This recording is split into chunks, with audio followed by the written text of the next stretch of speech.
In this tutorial, we'll be showing you how to create a toolbar in Excel. Now, if we look at the workbook, you can see the tab add-in is not visible, but that will become visible. We have two methods, Fred and Bob, both displaying a message box, and I've added in a module, so that's just stuff I've done beforehand in preparation. So in add-ins, we're going to go to miscellaneous toolbar. Now we're going to get a tree view here and add F and assign the macro to Fred, and that's a button control type. And now we're going to add another, because on this tree view, you see we've added the first one under toolbar. If we hit add again, we're also adding on that tree view on the toolbar object. So now I don't add, there is no macro to run, this is just a sub-menu. We have the sub-menu other. So if I highlight other, now you can either use the buttons down the top to add or edit, or you can right click.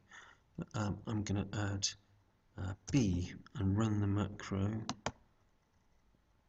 Bob. And now when we now this code will either create an add-in on that toolbar, or it creates a toolbar for the right click.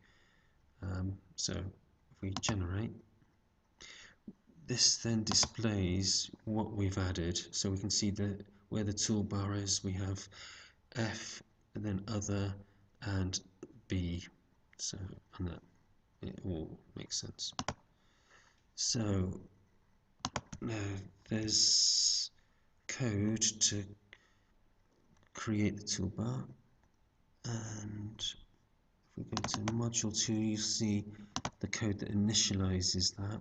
So we have a global object there, and we create we initialize it, and then it's best to delete all of the toolbars before we create them, just to be sure that we don't try and create a toolbar where there is already one.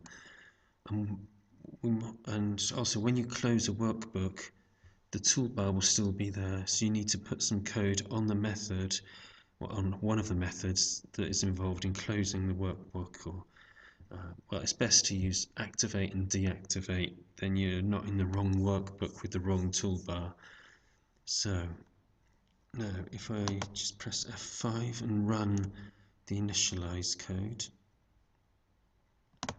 we can see the add-in bar has been created. If I press F, the macro for Fred runs, and if I click other, you'll see it's a drop down. It gives me B for hello Bob. And to get rid of the toolbar, we press F5 for the deinitialize, and it's gone.